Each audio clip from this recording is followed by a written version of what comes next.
जीवन दीयां घड़ियां नूं सफला कर रहे हो। हुण समा है गुरु दरबार दे निजम अनुसार गुरु की बाणी दी चल रही लड़ीवार कथा दा अपनियां मन बिरतियां इकागर करो। रसना पवित्र कर दे एक बार सारे उच्चारण करो जी। सतनाम वाहे गुरु जी।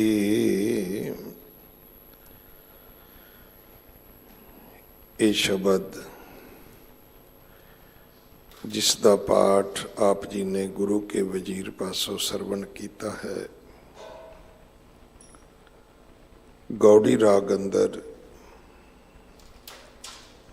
जाहर पीर जगत गुरु कल तारण आए श्री गुरु नानक देव पातशाह महाराज जी दे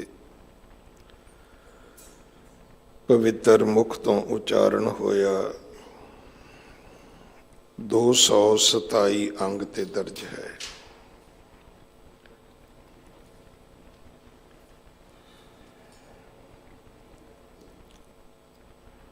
तकरीबन 31-32 सालां दी सेवा दे विच मेरा ख्याल है कि ये तीजी चौथी कथा है गुरु ग्रंथ साहब महाराज जी दी लड़ीवार दिल्ली दे इतिहासक गुरुद्वारियां दे विच।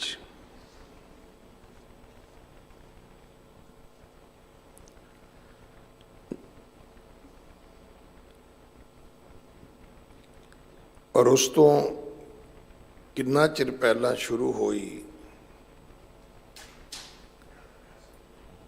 10 साल पहला, 20 साल पहला, 30 साल पहला ਗਿਆਨੀ ਗੁਰਦੀਪ ਸਿੰਘ जी हैड ग्रंथी ਸੀਸਗੰਜ ਸਾਹਿਬ ਹੁੰਦੇ ਸਨ। ਬਹੁਤੇ ਨਿਯਮ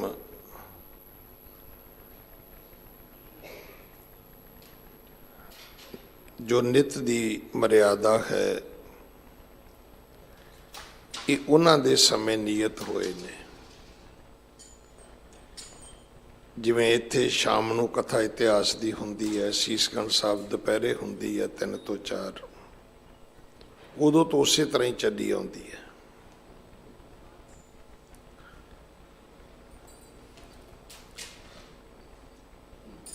एक मर्यादा है जिन्हों आप सिख रहत मर्यादा कहने। ये पंथ ने बनाई है।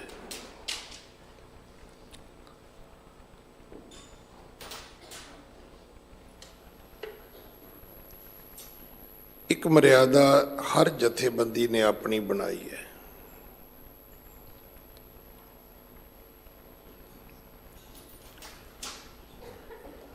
क्योंकि बहुत सारे डेरे जिहड़े ने वो तो कोई 100 साल पुराना, कोई 40 साल पुराना, कोई थोड़ा जिहा इस तो होर ज़्यादा पुराना होएगा। उन्हां दियां सब दियां अपनियां अपनियां मर्यादा ने।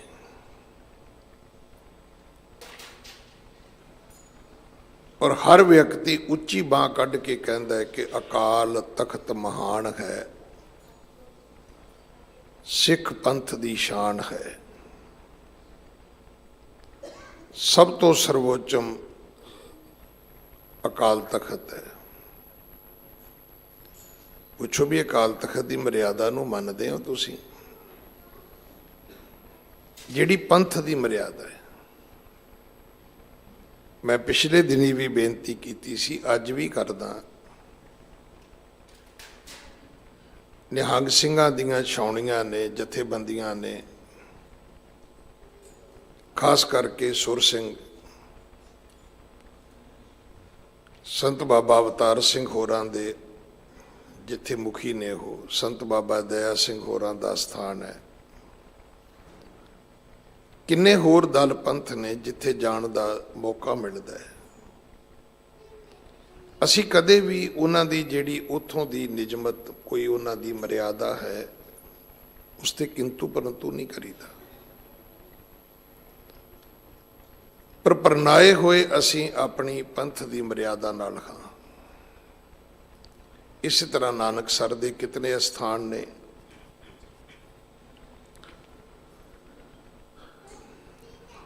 ਨਾਨਕਸਰ ਸਮਰਾਲਾ ਚੌਂਕ ਮੈਂ ਹਰ ਸਾਲ ਜਾਣਾ, ਰਾੜਾ ਸਾਹਿਬ ਦੇ ਕਿਤਨੇ ਅਸਥਾਨ ਨੇ। ਮੁੱਖ ਅਸਥਾਨ ਜਿਹੜਾ ਸੰਤ ਬਾਬਾ ਈਸ਼ਰ ਸਿੰਘ ਜੀ ਹੋਰਾਂ ਦਾ ਹੈ, ਉੱਥੇ ਵੀ ਇੰਗਲੈਂਡ ਵੀ ਮੈਂ ਉਹਨਾਂ ਦੇ ਸਮਾਗਮਾਂ ਤੇ ਜਾਣਾ।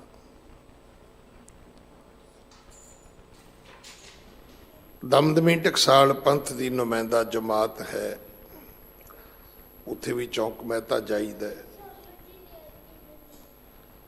ਪਰ ਕਦੇ ਕਿਸੇ ਦੀ ਨਿਯਮਤ ਉੱਥੋਂ ਦੀ ਜੋ ਰਹੁ ਰੀਤ ਹੈ ਉਹਦੇ ਤੇ ਕਿੰਤੂ ਪਰੰਤੂ ਨਹੀਂ ਕਰੀਦਾ। ਪਰ ਦੁੱਖ ਇਸ ਗੱਲ ਦਾ ਹੈ ਕਿ ਹਰ ਵਿਅਕਤੀ, ਜਿਹੜਾ ਵਿਅਕਤੀ ਉੱਠਦਾ ਹੈ, ਉਹ ਅਕਾਲ ਤਖਤ ਦੀ ਮਰਿਆਦਾ ਤੇ ਕਿੰਤੂ ਪਰੰਤੂ ਕਰਦਾ ਹੈ। ਕਿਉਂ ਬਈ? ਤੁਸੀਂ ਮੰਨਣਾ ਨਹੀਂ ਮੰਨਣਾ ਤੁਹਾਡੀ ਮਰਜ਼ੀ ਹੈ। ਕੋਈ ਵੀ ਵਿਅਕਤੀ ਏ ਹੋਵੇ, ਬੀ ਹੋਵੇ, ਸੀ ਹੋਵੇ, ਊੜਾ ਹੋਵੇ, ਐੜਾ ਹੋਵੇ, ਈੜੀ ਹੋਵੇ, ਭਾਵੇਂ ਕੋਈ ਕੱਕਾ ਖੱਖਾ ਹੀ ਹੋਵੇ, ਤਾਂ ਕੀ ਫਰਕ ਪੈਂਦਾ ਹੈ?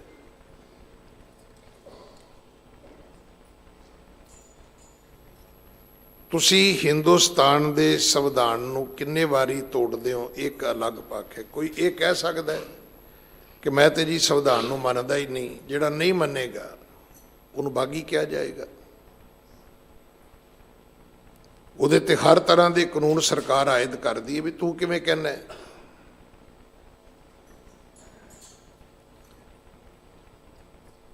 ਜਦੋਂ ਕਿ ਅਸੀਂ ਦਸਤਾਰ ਦੇ ਰੰਗ ਢੰਗ ਤੋਂ ਲੈ ਕੇ ਸਭ ਤੋਂ ਪਵਿੱਤਰ ਮਰਿਆਦਾ ਸਾਡੀ ਅੰਮ੍ਰਿਤ ਛਕਾਉਣਾ ਹੈ, ਉੱਥੋਂ ਤੱਕ ਵੀ ਅਸੀਂ ਵੰਡੇ ਹੋਏ ਹਾਂ। ਕੋਈ ਕਿਰਪਾਨ ਨਾਲ ਹੀ ਅੰਮ੍ਰਿਤ ਛਕਾਈ ਜਾਂਦਾ ਹੈ, ਕੋਈ ਚੌਥੇ ਪੌੜੇ ਵਾਲੇ ਕਹਿ ਕੇ ਉਹਨਾਂ ਨੂੰ ਨਾਲ ਅੰਮ੍ਰਿਤ ਹੀ ਨਹੀਂ ਛਕਾਉਂਦਾ। ਪਰ ਇਹੋ ਜਿਹੇ ਵਿਅਕਤੀ ਵੀ ਜਦੋਂ ਥਾਣੇ ਫਸ ਜਾਂਦੇ ਨੇ ਨਾ, ਕੋਰਟ ਕਚਹਿਰੀ ਫਸ ਜਾਂਦੇ ਨੇ, ਬਿਮਾਰ ਹੋ ਕੇ ਹਸਪੀਟਲ ਫਸ ਜਾਂਦੇ ਨੇ, ਤੇ ਉੱਥੇ ਬੈਠੇ ਡਾਕਟਰ ਨੂੰ, ਥਾਣੇਦਾਰ ਨੂੰ ਤੇ ਜੱਜ ਨੂੰ, ਉਹਨਾਂ ਨੂੰ ਨਹੀਂ ਪੁੱਛਦੇ ਵੀ ਤੁਹਾਡਾ ਪੌੜਾ ਕਿਹੜਾ, ਚੌਥਾ ਹੈ ਕਿ ਕਿਹੜਾ ਹੈ। ਉੱਥੇ ਤੇ ਕਹਿਣਗੇ ਮੋਤੀਆਂ ਵਾਲਿਓ ਬਚਾ ਲਓ, ਬਸ ਪੁੱਛੋ ਵੀ ਇੱਥੇ ਨਹੀਂ ਤੁਹਾਨੂੰ ਜਾਤ ਵੱਢਦੀ। ਤੁਹਾਨੂੰ ਗੁਰੂ ਦੀ ਪਵਿੱਤਰ ਮਰਿਆਦਾ ਜਿਹੜੀ ਅੰਮ੍ਰਿਤ ਹੈ, ਉੱਥੇ ਅਸੀਂ ਨਫ਼ਰਤ ਕਰਦੇ ਹਾਂ, ਵਿਤਕਰਾ ਕਰਦੇ ਹਾਂ। ਥਾਣੇ ਜਾ ਕੇ ਨਹੀਂ ਪੁੱਛਦੇ SHO ਨੂੰ ਵੀ ਤੂੰ ਕਿਹੜੇ ਪੌੜੇ ਦਾ ਹੈ। ਉੱਥੇ ਤਾਂ ਕਹਿਣਗੇ ਮਹਾਰਾਜ ਜੀ ਰਹਿਮ ਕਰਿਓ, ਲੰਮਾ ਨਾ ਪਾਇਓ। ਡਾਕਟਰ ਨੂੰ ਵੀ ਕਹਿਣਗੇ ਵੀ ਜਾਨ ਬਚਾ ਲਾ ਮੇਰੀ ਜਿੱਦਾਂ ਬਚਦੀ ਹੈ। ਜੱਜ ਨੂੰ ਵੀ ਕਹਿਣਗੇ ਵੀ ਫਾਂਸੀ ਨਾ ਦਵੀਂ ਮੈਨੂੰ, ਵੀ ਉੱਥੇ ਉਹਦਾ ਪੌੜਾ ਪੁੱਛੋ ਨਾ, ਕਿਹੜਾ ਪੌੜਾ ਹੈ ਉਹਦਾ। ਕੱਲ ਭਗਤ ਰਵਿਦਾਸ ਜੀ ਨੂੰ ਮੰਨਣ ਵਾਲੇ ਲੱਖਾਂ ਨਹੀਂ ਕਰੋੜਾਂ ਲੋਕ ਨੇ। ਠੀਕ ਹੈ, ਉਹਨਾਂ ਵਿੱਚ ਕੁਝ ਰਾਜਨੀਤਿਕ ਲੋਕ ਵੀ ਹੋਣਗੇ, ਕਿਉਂਕਿ ਜਿਹੜੀਆਂ ਇਹ ਪਾਰਟੀਆਂ ਨੇ, ਇਹਨਾਂ ਦਾ ਤਾਂ ਕੰਮ ਹੀ ਇਹ ਵੀ ਲੋਕਾਂ ਨੂੰ ਬੋਲੀ ਦੇ ਨਾਂ ਤੇ, ਇਲਾਕੇ ਦੇ ਨਾਂ ਤੇ, ਰੰਗ ਨਸਲ ਦੇ ਨਾਂ ਤੇ ਪਾੜ ਕੇ ਰੱਖਣਾ। ਡਿਵਾਈਡ ਐਂਡ ਰੂਲ ਅਸੀਂ ਮੂਰਖ ਹਾਂ, ਅਸੀਂ ਕਹਿੰਦੇ ਅੰਗਰੇਜ਼ਾਂ ਦੀ ਪਾਲਿਸੀ ਹੈ। ਨਹੀਂ ਭਾਈ, ਇਹ ਰਾਜ ਦੀ ਪਾਲਿਸੀ ਹੈ। ਪੁਰਾਣੇ ਜ਼ਮਾਨੇ 'ਚ ਬੇਬੇ ਇੱਦਾਂ ਹੀ ਰਾਜ ਕਰਦੀ ਸੀ। 5 ਨੂੰਹਾਂ ਹੁੰਦੀਆਂ ਸੀ, 5 ਕਿੱਲੀਆਂ ਤੇ ਟੰਗੀਆਂ ਹੁੰਦੀਆਂ ਸੀ। ਉਹ ਕੱਲੀ ਕੱਲੀ ਨੂੰਹ ਬੇਬੇ ਜੀ ਕਰਦੀ ਫਿਰਦੀ ਸੀ। 5 ਦੀ ਆਪਸ ਵਿੱਚ ਕੋਈ ਨਹੀਂ ਸੀ ਵੰਡ ਦਿੰਦੀ, ਕਿਉਂਕਿ ਬੇਬੇ ਨੂੰ ਵੀ ਪਤਾ ਸੀ ਵੀ ਜਿੱਦਣ ਇਹ ਇਕੱਠੀਆਂ ਹੋ ਗਈਆਂ ਇਹਨਾਂ ਨੇ ਮੈਨੂੰ ਕੱਲੀ ਨੂੰ ਕਿੱਲੀ ਨਾਲ ਟੰਗਣਾ ਹੈ। ਪਾੜੋ ਤੇ ਰਾਜ ਕਰੋ, ਇਹ ਰਾਜ ਦੀ ਪਾਲਿਸੀ ਹੈ, ਅੰਗਰੇਜ਼ਾਂ ਦੀ ਪਾਲਿਸੀ ਨਹੀਂ ਹੈ।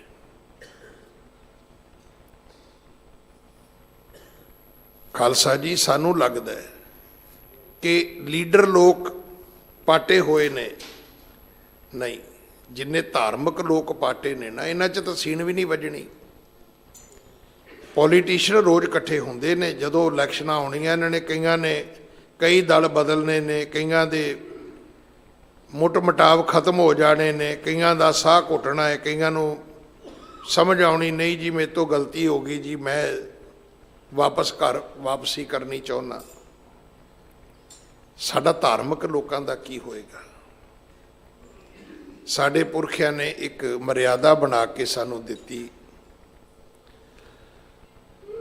ਇੱਕ ਮਿਨੀਮਮ ਸਾਂਝਾ ਪ੍ਰੋਗਰਾਮ ਹੈ, ਔਰ ਇਹਦਾ ਸਭ ਨੂੰ ਸਨਮਾਨ ਕਰਨਾ ਚਾਹੀਦਾ ਹੈ। ਕਿਵੇਂ?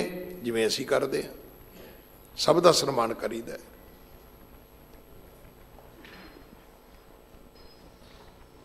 ਆਪਾਂ ਹੈ ਕਿੰਨੇ ਕਾ? ਵੇਖੋ, ਸਾਡੀਆਂ ਵੱਡੀਆਂ ਸਾਂਝਾਂ ਨੇ ਅੰਮ੍ਰਿਤ ਵੇਲਾ, ਅੰਮ੍ਰਿਤ, ਕੇਸ, ਕਕਾਰ, ਫਿਰ ਇੱਕ ਗੁਰੂ ਗ੍ਰੰਥ ਸਾਹਿਬ ਨੂੰ ਮੰਨਣਾ,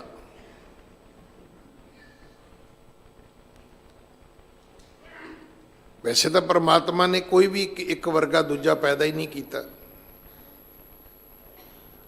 ਜੇ ਕਿਸੇ ਦੀ ਸ਼ਕਲ ਰਲਦੀ ਹੈ ਤੇ ਅਕਲ ਨਹੀਂ ਰਲਦੀ, ਜੇ ਅਕਲ ਰਲ ਜਾਣ ਤੇ ਅੱਗੋਂ ਕਰਮ ਨਹੀਂ ਰਲਦੇ, ਭਾਗ ਨਹੀਂ ਰਲਦੇ। ਕਿਸਮਤ ਫਿਰ ਸਭ ਦੀ ਆਪਣੀ ਆਪਣੀ ਹੈ। ਜੁੜਵਾ ਭੈਣਾਂ, ਜੁੜਵਾ ਭਰਾਵਾਂ ਦੇ ਵੀ ਕਰਮ ਵੱਖਰੇ ਵੱਖਰੇ ਹੁੰਦੇ ਨੇ। ਇੱਕ ਮਾਂ ਦੇ, ਇੱਕ ਪਿਤਾ ਦੇ ਬਿੰਦ ਤੋਂ ਜਾਏ ਬੱਚੇ, ਸਭ ਦੇ ਕਰਮ ਵੱਖਰੇ ਵੱਖਰੇ ਹੁੰਦੇ ਨੇ। ਕੋਈ ਪੜ੍ਹਿਆ ਲਿਖਿਆ ਹੁੰਦਾ, ਕੋਈ ਅਨਪੜ੍ਹ ਹੁੰਦਾ, ਕੋਈ ਤੰਦਰੁਸਤ ਹੁੰਦਾ, ਕੋਈ ਬਿਮਾਰ ਹੁੰਦਾ, ਕੋਈ ਸਿਆਣਾ ਹੁੰਦਾ, ਕੋਈ ਮੂਰਖ ਹੁੰਦਾ। ਜਿਵੇਂ ਮਹਾਰਾਜ ਨੇ ਬਾਣੀ 'ਚ ਲਿਖਿਆ ਵੀ ਇੱਕ ਨਿਹਾਲੀ ਪੈ ਸਵਣ, ਇੱਕ ਉੱਪਰ ਰਹਿਣ ਖੜੇ, ਹੈ ਤਾਂ ਦੋਵੇਂ ਰੱਬ ਦੇ ਬੰਦੇ ਨੇ। ਇੱਕ ਪਲੰਘ ਤੇ ਸੁੱਤਾ ਪਿਆ, ਉਹ ਵੀ ਰੱਬ ਦਾ ਬੰਦਾ ਹੈ। ਇੱਕ ਕੋਲ ਖਲੋਤਾ ਪੱਖੀ ਚੱਲ ਰਿਹਾ ਹੈ, ਸੁੱਤੇ ਪੈ ਦੀ ਮੁੱਠੀ ਚਾਪੀ ਕਰ ਰਿਹਾ, ਉਹ ਵੀ ਰੱਬ ਦਾ ਬੰਦਾ ਹੈ।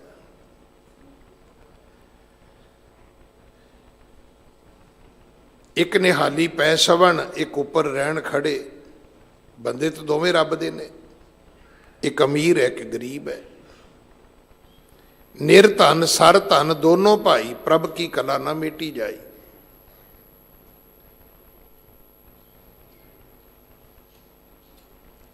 ਸਾਨੂੰ ਰਹਿਣਾ ਸਿੱਖਣਾ ਚਾਹੀਦਾ ਹੈ, ਜਿਉਣਾ ਸਿੱਖਣਾ ਚਾਹੀਦਾ ਹੈ। ਔਰ ਸਭ ਤੋਂ ਵੱਡੀ ਗੱਲ, ਵਰਤਮਾਨ ਵਿੱਚ ਰਾਜੀ ਰਹਿਣਾ ਚਾਹੀਦਾ। ਇੰਨੀਆਂ ਬੇਨਤੀਆਂ ਕਰਨ ਦਾ ਭਾਵ ਇਹ ਹੈ ਵੀ 32 ਸਾਲ ਮੈਨੂੰ ਹੋ ਗਏ, ਉਦੋਂ ਪਹਿਲਾਂ ਪਤਾ ਨਹੀਂ ਕਿੰਨੇ ਦਹਾਕੇ ਹੋ ਗਏ ਇਸ ਕਥਾ ਨੂੰ ਸ਼ੁਰੂ ਹੋਇਆ, ਕਿੰਨੇ ਵਾਰੀ ਇਹ ਕਥਾ ਸੰਪੂਰਨ ਹੋ ਚੁੱਕੀ ਹੈ, ਪਰ ਸਾਡੇ 'ਚੋਂ ਕੋਈ ਦੱਸਦੇ ਵੀ ਜਿਹੜਾ ਵਰਤਮਾਨ ਤੋਂ ਸੁਖੀ ਹੈ ਨਾ। ਕਈਆਂ ਨੂੰ ਬੀਤੇ ਦਾ ਪਛਤਾਵਾ ਹੈ, ਕਈਆਂ ਨੂੰ ਭਵਿੱਖ ਦੀ ਚਿੰਤਾ ਹੈ। ਪੁੱਛੋ ਵੀ ਪ੍ਰੈਜੈਂਟ ਵਿੱਚ ਕੀ ਹੈ? ਕੁਝ ਵੀ ਨਹੀਂ, ਪਤਾ ਹੀ ਨਹੀਂ।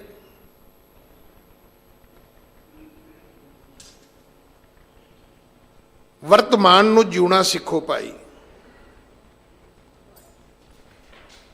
ਮੈਂ ਫਿਰ ਬੇਨਤੀ ਕਰਾਂ, ਉਮਰ ਇੰਨੀ ਹੈ ਜਿੰਨੀ ਗੁਰੂ ਨਾਨਕ ਸਾਹਿਬ ਦੀ ਹੈ। ਸਾਰਿਆਂ ਤੋਂ ਵੱਡੇ ਸਤਿਗੁਰੂ ਤੋਂ ਵੱਧ ਉਮਰ ਕਿਸੇ ਦੀ ਨਹੀਂ ਹੈ। ਉਮਰ 70 ਸਾਲ ਹੀ ਹੈ।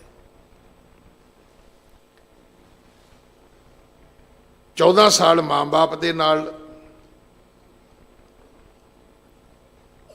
ਅਗਲੇ 17 ਸਾਲ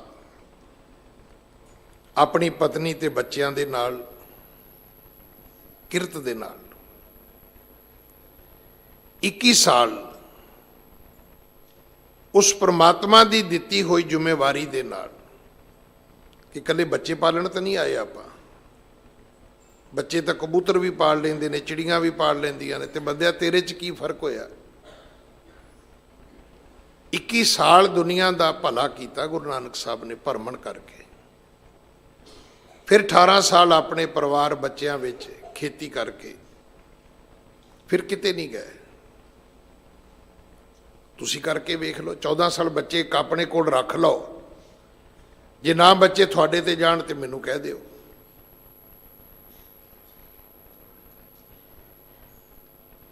ਛੋਟੇ ਹੁੰਦਿਆਂ ਬੱਚੇ ਨੂੰ ਮਾਈ ਸੰਭਾਲਦੀ ਰਹੀ, ਫਿਰ ਕਹਿਣਗੇ ਬੱਚਾ ਨੇੜ ਨਹੀਂ ਕਰਦਾ। ਪੁੱਛੋ ਵੀ ਨੇੜ ਤੇਰੇ ਨਾ ਕਰੇ ਕਿ ਨੁਕਰਾਨੀ ਨਾ ਕਰੇ, ਜਿਹਨੇ ਨਵਾਇਆ ਧਵਾਇਆ, ਕੱਪੜੇ ਪਾਏ, ਸਕੂਲ ਛੱਡ ਕੇ ਆਈ। ਇਹ ਯਾਦ ਰੱਖਣਾ। ਅੱਜ ਬੱਚਿਆਂ ਨੂੰ ਤੁਹਾਡੀ ਲੋੜ ਹੈ, ਤੁਹਾਡੇ ਕੋਲ ਟਾਈਮ ਨਹੀਂ ਹੈ। ਜਦੋਂ ਤੁਹਾਨੂੰ ਬੱਚਿਆਂ ਦੀ ਲੋੜ ਹੋਈ, ਟਾਈਮ ਬੱਚਿਆਂ ਕੋਲ ਵੀ ਨਹੀਂ ਹੋਣਾ। ਉਹਨਾਂ ਵੀ ਤੁਹਾਨੂੰ, ਤੁਸੀਂ ਮਾਈ ਦਿੱਤੀ, ਉਹਨਾਂ ਨਰਸ ਦੇ ਦੇਣੀ ਹੈ। ਤਾਂ ਮੈਂ ਇੱਕ ਬੇਨਤੀ ਕਰਦਾ ਹੁੰਦਾ ਵੀ ਉਹ ਕੋਈ ਮੇਰੇ ਵਰਗਾ ਇੰਟਰਵਿਊ ਦੇਣ ਗਿਆ ਤੇ ਜਿਹੜਾ ਮਾਲਕ ਸੀ, ਓਨਰ ਸੀ, ਉਹਨੇ ਕਿਹਾ ਵੀ ਚਲੋ ਨੌਕਰੀ ਤੇਰੀ ਪੱਕੀ ਬਈ, ਤਨਖਾਹ ਕੀ ਲਵੇਂਗਾ? ਮੇਰੇ ਵਰਗਾ ਕਹਿੰਦਾ ਜੀ ਲੱਖ ਰੁਪਈਆ। ਮਾਲਕ ਕਹਿੰਦਾ ਵੀ ਮੈਂ ਤੈਨੂੰ 2 ਲੱਖ ਦਿਆਂਗਾ। ਉਹ ਕਹਿੰਦਾ ਵੀ ਰਹਿਣ ਦਾ ਕੀ ਕਰੇਂਗਾ? ਕਹਿੰਦਾ ਜੀ ਰਹਿਣ ਲਈ ਕੋਠੀ। ਉਹ ਕਹਿੰਦਾ ਮੈਂ ਤੈਨੂੰ 2 ਕੋਠੀਆਂ ਦਿਆਂਗਾ। ਫਿਰ ਮਾਲਕ ਨੇ ਪੁੱਛਿਆ ਵੀ ਆਉਣ ਜਾਣ ਦਾ ਕੀ ਕਰੇਂਗਾ? ਕਹਿਣ ਲੱਗਾ ਜੀ ਆਉਣ ਜਾਣ ਲਈ ਕਾਰ। ਮਾਲਕ ਕਹਿਣ ਲੱਗਾ ਮੈਂ ਤੈਨੂੰ 2 ਕਾਰਾਂ ਦਿਆਂਗਾ।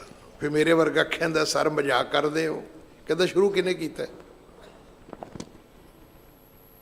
ਵੀ ਮੈਂ ਤੇਰੀ ਨੌਕਰੀ ਪੱਕੀ ਕੀਤੀ, ਤੂੰ ਮੂੰਹ ਅੱਡ ਲਿਆ, ਲੱਖ ਰੁਪਈਆ ਤਨਖਾਹ ਦੇ ਦਿਓ ਜੀ, ਕੋਠੀ ਦੇ ਦਿਓ ਜੀ, ਕਾਰ ਦੇ ਦਿਓ ਜੀ, ਤੇਰੀ ਔਕਾਤ ਕੀ ਹੈ ਬਈ?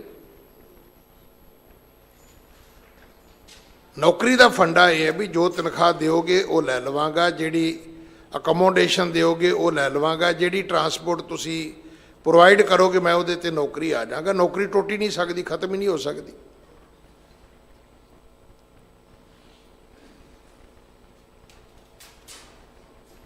ਅਸੀਂ ਮਜ਼ਾਕ ਆਪਣੀ ਜ਼ਿੰਦਗੀ ਨਾਲ ਆਪ ਸ਼ੁਰੂ ਕੀਤਾ ਹੋਇਆ ਹੈ। ਇੰਨੀ ਹੈਸੀਅਤ ਹੀ ਨਹੀਂ ਹੈ ਸਾਡੀ। ਹੁਣ ਤੁਸੀਂ ਵੇਖ ਲਓ ਵੀ ਮਹਾਰਾਜ ਨੇ ਬਾਣੀ 'ਚ ਲਿਖਿਆ ਹੈ, ਚੌਥੇ ਪਹਿਰ ਸਭਾ ਕੈ ਸੁਰਤਿਆਂ ਉਪਜੈ ਚੌਕ। ਲਿਖਿਆ ਹੋਇਆ ਗੁਰੂ ਗ੍ਰੰਥ ਸਾਹਿਬ ਚੌਥਾ ਪਹਿਰ ਕਿਹੜਾ ਹੈ। ਜੇ ਉੱਠੋਗੇ ਫਿਰ ਕੀ ਹੋਏਗਾ? 3 ਦਰਿਆਵਾਂ ਸਿਓ ਦੋਸਤੀ। ਐਸੇ ਵਿਅਕਤੀਆਂ ਦੇ ਨਾਲ ਤੁਹਾਡੀ ਸਾਂਝ ਬਣੇਗੀ, ਮਨ ਮੁਖ ਸੱਚਾ ਨਾਉ, ਜਿਨ੍ਹਾਂ ਦੇ ਮਨ ਵਿੱਚ ਵੀ ਜਿਨ੍ਹਾਂ ਦੇ ਮੁਖ ਵਿੱਚ ਵੀ ਰੱਬ ਦੀ ਸਿਫਤ ਸਲਾਹ ਹੋਏਗੀ।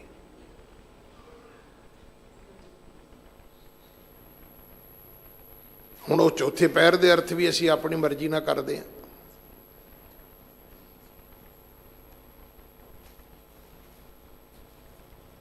ਸਾਨੂੰ ਸੱਚੇ ਪਾਤਸ਼ਾਹ ਨੇ ਵਰਤਮਾਨ ਵਿੱਚ ਜਿਉਣਾ ਸਿਖਾਇਆ ਹੈ। ਸਵਾਲ ਤੇ ਇਹ ਵੀ ਅੱਜ ਤੂੰ ਕਿੱਥੇ ਹੈ?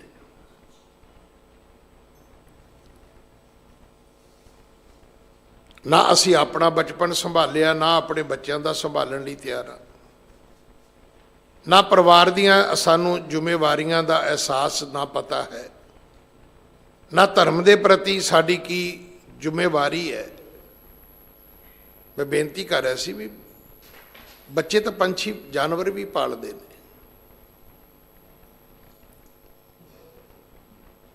ਮੈਂ ਇੱਕ ਚੂਹਾ ਕਹਿ ਦਿਓ ਜਾਂ ਚੂਹੀ ਕਹਿ ਦਿਓ, ਉਹਨੂੰ ਫੇਸਬੁੱਕ ਤੇ ਸੱਪ ਨਾਲ ਲੜਦੇ ਵੇਖਿਆ, ਆਪਣੇ ਬੱਚੇ ਬਚਾਉਂਦੇ ਆ। ਤੇ ਅਸੀਂ ਕਈ ਵਾਰੀ ਆਪਣੇ ਬੱਚੇ ਛੱਡ ਕੇ ਤੇ ਆਪਣੇ ਮਿੱਤਰ ਨਾਲ ਭੱਜ ਜਾਂਦੇ ਆ। ਸਾਡੇ ਨਾਲੋਂ ਤੇ ਜਾਨਵਰ ਵੀ ਚੰਗੇ, ਪੰਛੀ ਵੀ ਚੰਗੇ ਨੇ। ਆਪਾਂ ਕਿੰਨਾ ਗੋਰਿਆਂ ਨੂੰ ਨਿੰਦਦੇ ਆ। ਲਓ ਜੀ ਇਹਨਾਂ ਦਾ ਕਿਹੜਾ ਕੋਈ ਕਲਚਰ ਹੈ ਜੀ? ਇਹ ਡਾਈਵੋਰਸ ਵੀ ਲੈ ਲੈਣ ਨਾ ਤੇ ਬੱਚੇ ਨਹੀਂ ਛੱਡਦੇ। ਸਾਡੇ ਬੱਚਾ ਪਹਿਲਾਂ ਸੁੱਟਦੇ ਨੇ, ਡਾਈਵੋਰਸ ਮਗਰੋਂ। ਪਹਿਲਾਂ ਨਿਆਣਾ ਕਹਿਣਗੇ ਤੁਸੀਂ ਲੈ ਲਓ ਜੀ, ਤੇ ਪੁੱਛੋ ਵੀ ਤੂੰ ਕੀ ਕਰਨਾ ਹੈ? ਤੂੰ ਕੁੱਤੇ ਪਾਲਣੇ ਨੇ?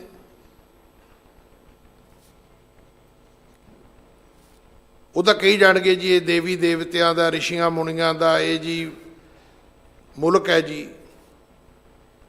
ਜਿਵੇਂ ਸਾਡੇ ਪੰਜਾਬ ਦੇ ਵਿੱਚ ਇਹ ਜੀ ਗੁਰੂਆਂ ਪੀਰਾਂ ਦੀ ਧਰਤੀ ਹੈ। ਗੁਰੂਆਂ ਦੀ ਤਾਂ ਸਮਝ ਆਈ, ਪੀਰਾਂ ਦੀ ਕਿੱਥੋਂ ਆਈ? ਕੋਈ ਪੀਰ ਨਹੀਂ ਪੰਜਾਬ 'ਚ ਹੋਇਆ।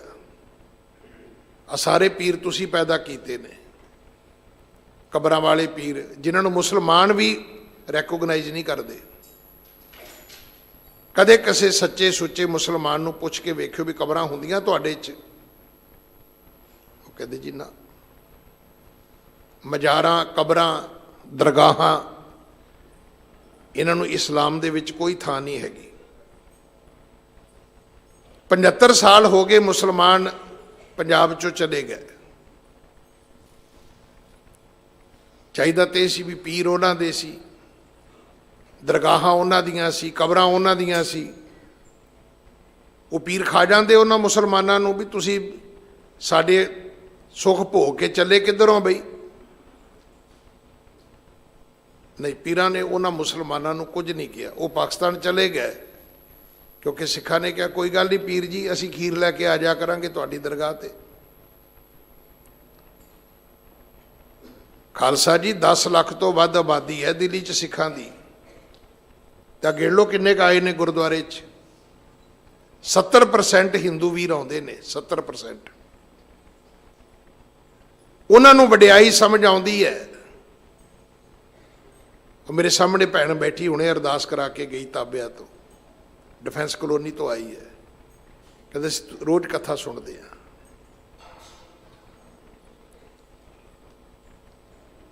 ਇੱਕ ਬੱਚਾ ਸਰਦਾਰ ਬਣਿਆ ਇੱਥੇ ਆਜ਼ਾਦਪੁਰ ਸਬਜ਼ੀ ਮੰਡੀ ਦੇ ਸਾਹਮਣੇ, ਸ਼ਾਇਦ ਮੇਰੇ ਖਿਆਲ ਦਰਸ਼ਨ ਨਗਰ, ਉੱਥੇ ਰਹਿੰਦੇ ਨੇ। ਉਹ ਵੀਰ ਨੌਕਰੀ ਕਰਦਾ ਹੈ। ਜਿਹੜੀ ਉਹਨਾਂ ਦੀ ਪਤਨੀ ਹੈ, ਉਹ ਬੱਚੇ ਦੀ ਮਾਂ, ਉਹ ਸ਼ਾਇਦ ਮੇਰੇ ਖਿਆਲ ਘਰ ਕੰਮ ਕਰ ਘਰੇ ਰਹਿੰਦੀ ਹੈ। ਉਹ ਬੱਚਾ ਮੈਨੂੰ ਮਿਲਿਆ ਕੱਲ ਪਰਸੋਂ, ਫਤਿਹ ਬੁਲਾਈ, ਕਹਿੰਦਾ ਜੀ ਪਛਾਣਿਆ? ਮੈਂ ਕਿਹਾ ਨਹੀਂ ਪੁੱਤ। ਕਹਿੰਦਾ ਮੈਂ ਉਹੀ ਆ ਜਿਹੜੇ ਉਹ ਮੇਰੇ ਮੰਮੀ ਡੈਡੀ ਆਏ ਸੀ ਨਾ, ਕਹਿੰਦੇ ਸੀ ਬੱਚਾ ਸਿੱਖ ਬਣਿਆ, ਪੜ੍ਹਦਾ ਨਹੀਂ ਹੈ, ਇਹਨੂੰ ਕੋ ਪੜ੍ਹਿਆ ਵੀ ਕਰੇ। ਮੈਂ ਕਿਹਾ ਹੁਣ ਕੀ ਕਰਦਾ? ਕਹਿੰਦਾ ਜੀ ਹੁਣ ਮੈਂ ਗ੍ਰੈਜੂਏਸ਼ਨ ਕਰਦਾ। ਮੈਂ ਕਿਹਾ ਹੁਣ ਪੜ੍ਹਨ ਲੱਗ ਗਿਆ? ਕਹਿੰਦਾ ਜੀ ਪੜ੍ਹਦਾ ਤਾਂ ਉਦੋਂ ਵੀ ਸੀ, ਪਰ ਇਹ ਕਹਿੰਦੇ ਵੀ ਸਾਡੇ ਹਿਸਾਬ ਨਾਲ ਪੜ੍ਹ।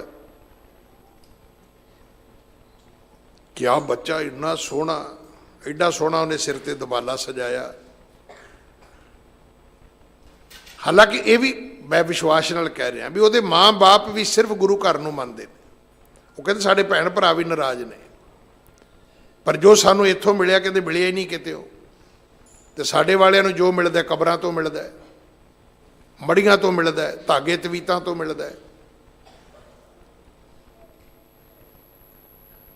10 ਲੱਖ ਆਬਾਦੀ ਹੋਵੇ ਤੇ ਇੱਥੇ ਜਗ੍ਹਾ ਨਹੀਂ ਹੋਣੀ ਚਾਹੀਦੀ। ਆਪਾਂ ਕਹਿੰਦੇ ਦਰਬਾਰ ਸਾਹਿਬ ਬੜੀ ਸੰਗਤ ਹੈ, ਉਹ ਸਾਰੀ ਸੰਗਤ ਬਾਹਰੋਂ ਜਾਂਦੀ। ਅੰਮ੍ਰਿਤਸਰ ਵਾਲਿਆਂ ਨੂੰ ਕਿਸੇ ਰਿਸ਼ਤੇਦਾਰ ਦੇ ਘਰ ਜਾ ਕੇ ਕਿਉਂ ਵੀ ਆਓ ਮੱਥਾ ਟੇਕਣ ਚੱਲੀਏ, ਉਹ ਕੋਈ ਨਹੀਂ ਜੀ ਤੁਸੀਂ ਟੇਕ ਆਓ, ਅਸੀਂ ਤਾਂ ਇੱਥੇ ਹੀ ਰਹਿੰਦੇ ਹਾਂ। ਉਹਨਾਂ ਦਾ ਤਾਂ ਘਰ ਦਾ ਗੁਰੂ ਰਾਮਦਾਸ ਹੈ।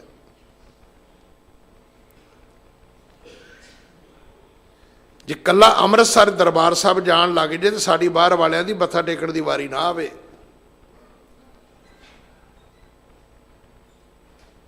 ਤਿੰਨ ਤਖਤ ਨੇ ਪੰਜਾਬ ਵਿੱਚ,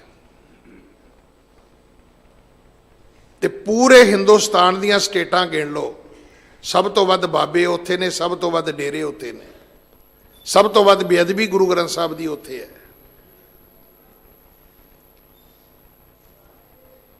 ਮੇਰੀ ਬੇਨਤੀ ਕਰਨ ਦਾ ਭਾਵ ਸੀ ਵੀ ਇਹ ਤੀਜੀ ਚੌਥੀ ਕਥਾ ਤੇ ਮੇਰੇ ਆਪਣੀ ਸੇਵਾ ਦੇ ਵਿੱਚ ਪੂਰੀ ਹੋ ਚੱਲੀ ਹੈ। ਫਿਰ 227 ਅੰਗ ਤੇ ਕਥਾ ਆ ਗਈ ਹੈ ਕਿ ਆਪਾਂ ਗੁਰੂ ਗ੍ਰੰਥ ਸਾਹਿਬ ਜੀ ਦੀ ਕੋਈ ਗੱਲ ਸੁਣੀ। ਇੱਕ ਬਹੁਤ ਵਧੀਆ ਮੁਹਾਵਰਾ ਹੈ ਪੰਜਾਬੀ ਦਾ ਕਿ ਜਿਹਦੀ ਗੱਲ ਨਾ ਸੁਣਨੀ ਹੋਵੇ, ਧਿਆਨ ਦੇਣਾ ਮੇਰੇ ਵੱਲ, ਜਿਹਦੀ ਗੱਲ ਨਾ ਸੁਣਨੀ ਹੋਵੇ, ਜਿਹਦੀ ਗੱਲ ਨਾ ਮੰਨਣੀ ਹੋਵੇ, ਪਤਾ ਉਹਨੂੰ ਕੀ ਕਹੀਦਾ? ਆਖੀਦਾ ਬਾਬਾ ਤੈਨੂੰ ਦੂਰੋਂ ਮੱਥਾ ਟੇਕਿਆ। ਅਸੀਂ ਸੱਚੀ ਮੁੱਚੀ ਦੂਰੋਂ ਮੱਥਾ ਟੇਕਦੇ ਹਾਂ। ਦੂਰੋਂ ਮੱਥਾ ਟੇਕਿਆ ਤੇ ਗਏ। 5 ਮਿੰਟ ਵਕਤ ਨਹੀਂ, ਮੈਂ ਘੜੀ ਵੇਖ ਕੇ ਕਹਿ ਸਕਦਾ 5 ਮਿੰਟ ਵੀ। ਐਸੇ ਲੋਕਾਂ ਨੂੰ ਮੈਂ ਨਿੱਜੀ ਤੌਰ ਤੇ ਜਾਣਦਾ ਵੀ ਕਦੇ ਉਹਨਾਂ ਨੇ ਉਹ ਬੈਠੇ ਹੋਣ,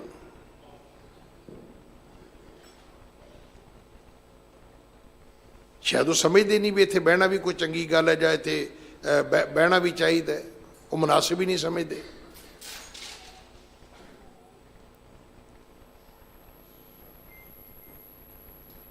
ਪਹਿਲਾਂ ਲੋਕ ਵਿਆਹ 'ਚ ਵੀ ਆਉਂਦੇ ਸੀ ਨਾ, ਤੇ ਬਰਾਤੀਆਂ ਦੇ ਬਹਿਣ ਦਾ ਪ੍ਰਬੰਧ ਕੀਤਾ ਜਾਂਦਾ ਸੀ, ਰੋਟੀ ਖਾਣ ਲਈ ਵੀ ਬਹਿਣ ਦਾ ਪ੍ਰਬੰਧ ਕੀਤਾ ਜਾਂਦਾ ਸੀ। ਹੁਣ ਤੁਸੀਂ ਵੇਖ ਲਓ 500 ਬੰਦੇ ਦੀ ਬਰਾਤ ਹੋਵੇ, ਸਿਟਿੰਗ 200 ਬੰਦੇ ਦੀ ਹੁੰਦੀ ਹੈ। ਘਰ ਦੇ ਵੀ ਨਹੀਂ ਚਾਹੁੰਦੇ ਵੀ ਇਹ ਬਹਿਣ, ਉਹ ਵੀ ਚਾਹੁੰਦੇ ਨੇ ਵੀ ਖੜੇ ਖੜੇ ਆਉਣ, ਖੜੇ ਖੜੇ ਖਾਣ ਤੇ ਖੜੇ ਖੜੇ ਚਲੇ ਜਾਣ। ਕੋਈ ਗੁਰਦੁਆਰੇ ਦੀ ਇਮਾਰਤ ਤੁਸੀਂ ਦੱਸ ਦਿਓ ਵੀ ਜਿੱਥੇ ਬੈਠਣ ਦਾ ਪ੍ਰਾਵਧਾਨ ਨਹੀਂ ਹੈਗਾ।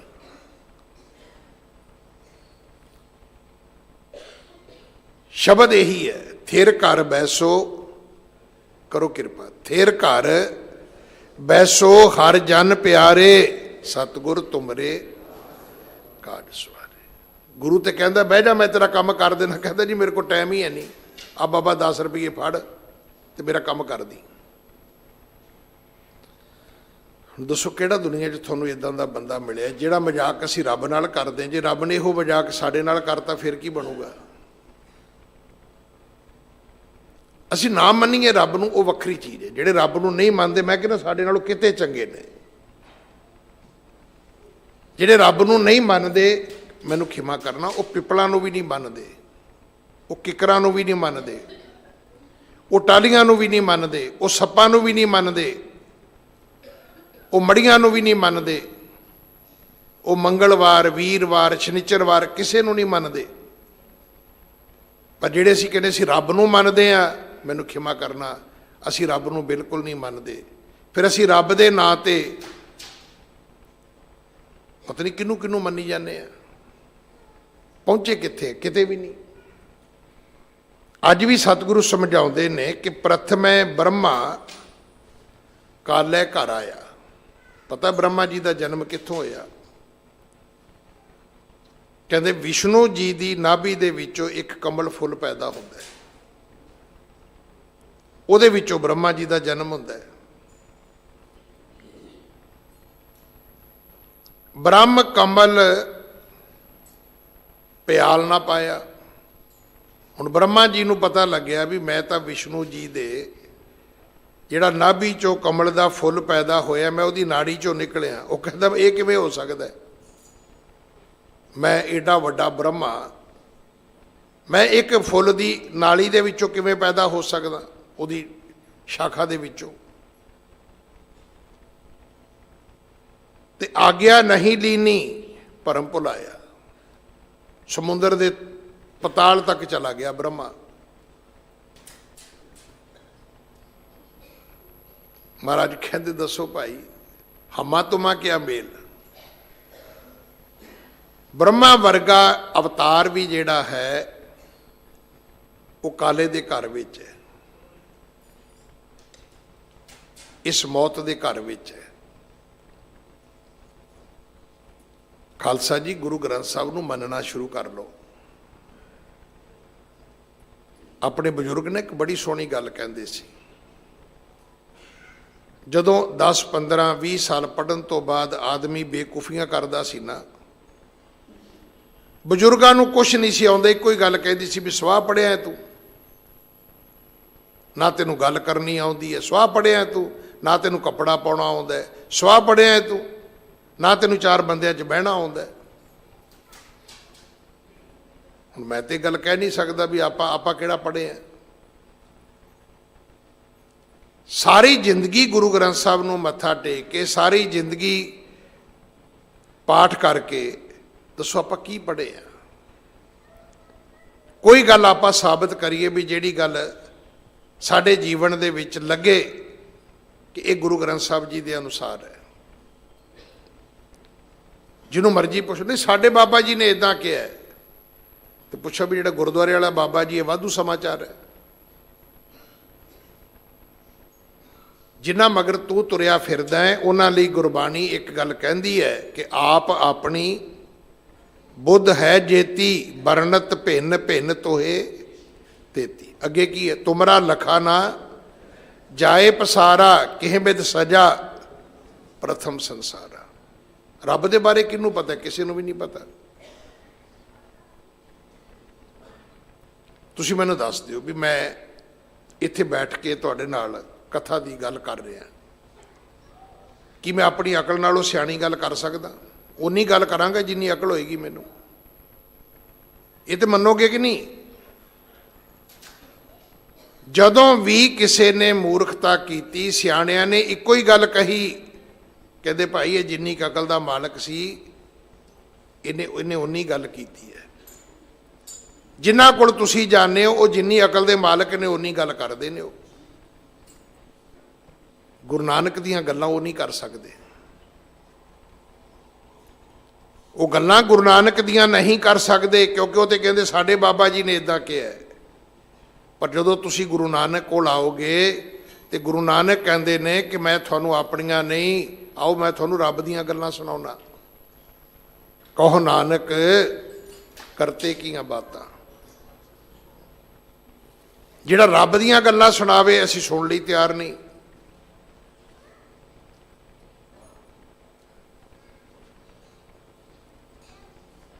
मैं तो बहुत बारी बेनती की आपां कित्थे पहुँच गए हैं। असीं उन्हां लोकां मगर तुरे होए हैं जिहड़े लोक बिनसनहार ने। जो उपजै सो काल संघारिया।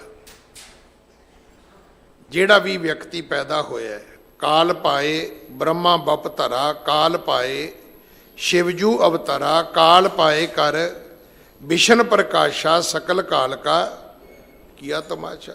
है तो सारा समय की खेड है। एक समा सी जदों ब्रह्मा जी आए, एक समा सी जदों विष्णु जी आए, एक समा सी जदों शिव जी आए, चले गए।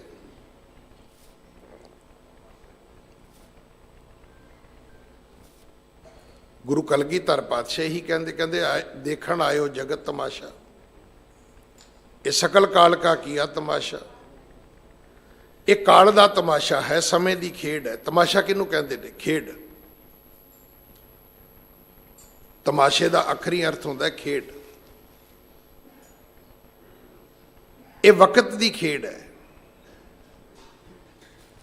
इहदे विच आपां भी आए हैं। तो मैं फिर बेनती करा, उम्र उन्नी है जिन्नी गुरु नानक साहब महाराज ने भोगी है। ये मैनू एक बहुत वड्डे हॉस्पिटल के मालिक ने कहा सी, कहंदा ज्ञानी जी उम्र इन्नी की है 70 की। जिहड़ी 70 तो उपर है वो कहंदा जां ते टैसट कराउण वास्ते है, जां दवाइयां खाण वास्ते है, ते जां सर्जरियां कराउण वास्ते है। हुण महाराज ने बाणी च भी लिखिया 70 का मतहीन। 17 तो बाद तो वैसे भी बंदे की मत मारी जाती है। पर मैं एक बेनती करा, जदों भी आप गल करते आप जिवें कहने सारे मूर्ख ने, नहीं सारे नहीं होंदे। जदों आप कहिए सारे सियाणे ने, सारे कदे सियाणे नहीं होंदे। जदों आप कहने भी सब झूठ का पसारा है, नहीं भाई अजे भी सतयुगी लोग हैगे ने। गुरबाणी कहती है 70 का मतहीन, पर गुरबाणी कहती है गुरमुख बुढ़े कदे नाही। गुरु अमरदास 72 साल की उम्र च गुरु बने, 21 साल गुरु रहे, 93 साल तक। इस करके कोई भी जिहड़ी गल करदे फार्मूला सारिਆਂ ते लागू नहीं हुंदा। हाँ बहुत गिणती ते हुंदा है। जिवें आपां कह दिंदे ਉਹ ਤੇ जी स्कूल की सारी क्लास ही फेल हो गई। क्लास फेल का मतलब होंदा भी 100 चों 50 तो ज़्यादा बच्चे फेल हो गए। जदों अध तो वध माड़ा रिजल्ट होवे असीं कहने माड़ा है, अध तो चंगा होवे आपां कहने चंगा है। 100% कुछ नहीं होंदा कदे भी। 100% कदे भी कुछ नहीं। ना सारे चंगे होंदे ने धरती ते कदे, ना कदे धरती ते सारे कदे माड़े होए ने। जदों सतयुग सी ना उदों भी हरनाकश दा राज सी। हुण जिन्हों नहीं आउंदा पता वो करी जांदा है। नहीं जी सतयुग चंगा सी, हरनाकश दे राज विच रह लोगे तुसीं। वो तो प्यो ही तलवार कड्ढी फिरदा सी प्रहलाद दे मगर, कहता कह राम कह तेरे, कहते हुणे जे तेरा गाटा ना कटिया ते। अज प्यो हथ जोड़दा फिरदा भी काका वाहिगुरू कह, काका उठ के पाठ कर लै, काका उठ के इशनान कर लै। असीं कहने जी ये माड़ा है। सतयुग बड़ा वधिया सी। पुछो सतयुग बारे कुछ जाणदे भी हो? दो गल्लां मैं तुहानूं सुणाउणा कि असीं की करदे की हां। कहते जिवें सप दे मूँह च कोड़ किरली। हुण पुछो भी इहदा अर्थ की है? कहते जे खांदा है सप ते कोड़ हुंदा है, जे सप कोड़ किरली नूं छड्डदा है ते कलंकत हुंदा है। हुण तुसीं बैठ जाओ जोग्राफीए ते, डिस्कवरी चैनल ते, तुहानूं पता है सप की सब तो प्यारी डिश किहड़ी है? पता है? कोड़ किरली। ਲੱਭ ਕੇ ਖਾਂਦਾ ਹੈ। ਮੁਹਾਵਰਾ ਇਹੋ ਹੀ ਹੈ, ਸੱਪ ਦੇ ਮੂੰਹ 'ਚ ਕੋੜ ਕਿਰਲੀ, ਪਰ ਇਹਦੇ ਅਰਥ ਕੀ ਸੀ ਵੀ ਹੁਣ ਨਹੀਂ ਬਚਦੀ। ਲਓ ਅਸੀਂ ਅਰਥੀ ਉਹਦੇ ਉਲਟੇ ਕੱਢੇ ਹੋਏ ਨੇ, ਜੇ ਖਾਏਗਾ ਤੇ ਕੋੜ ਹੋ ਜਾਏਗਾ, ਛੱਡੇਗਾ ਤੇ ਕਲੰਕਤ ਹੋ ਜਾਏਗਾ। ਨਾ, ਮੁਹਾਵਰਾ ਠੀਕ ਹੈ, ਸੱਪ ਦੇ ਮੂੰਹ 'ਚ ਕੋੜ ਕਿਰਲੀ, ਪਰ ਅਰਥ ਕੀ ਨੇ ਵੀ ਹੁਣ ਨਾ ਬਚੀ। ਸੱਪ ਤੇ ਕੋੜ ਕਿਰਲੀ ਲੱਭ ਕੇ ਖਾਂਦਾ ਹੈ। ਸਾਡਾ ਸਾਰਾ ਗਿਆਨ ਇਸੇ ਤਰ੍ਹਾਂ ਦਾ ਹੀ ਹੈ। ਕੁਝ ਉਧਾਰਾ ਹੈ। ਉਧਾਰਾ ਕੀ ਹੁੰਦਾ? ਜਿਹੜੀ ਚੀਜ਼ ਮੰਗੀ ਹੋਵੇ ਉਧਾਰੀ ਹੁੰਦੀ ਹੈ।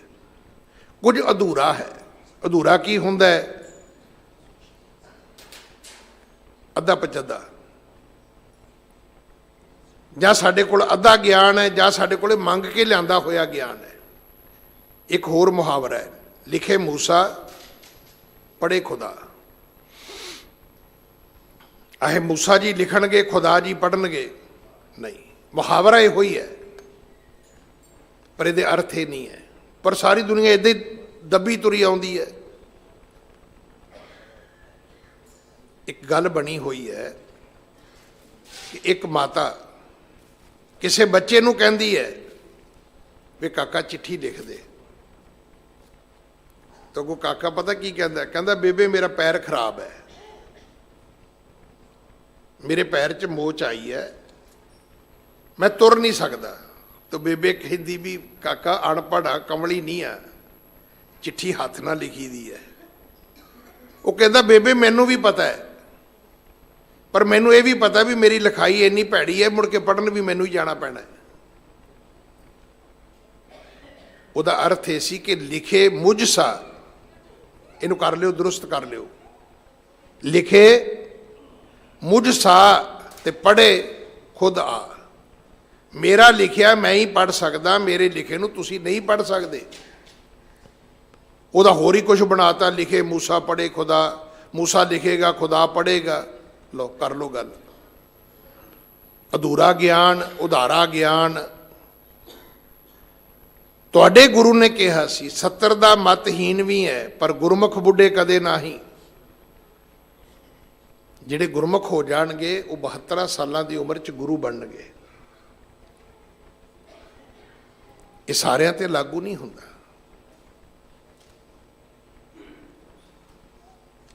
ਮੌਤ ਵੀ ਜਿਹੜੀ ਹੈ, ਜੋ ਉਪਜੈ ਸੋ ਕਾਲ ਸੰਘਾਰਿਆ, ਜਿਹੜਾ ਪੈਦਾ ਹੋਇਆ ਉਹਨੂੰ ਕਾਲ ਨੇ ਖਾ ਲਿਆ। ਹਮ ਹਰ ਰਾਖੇ ਗੁਰ ਸ਼ਬਦ ਵਿਚਾਰਿਆ।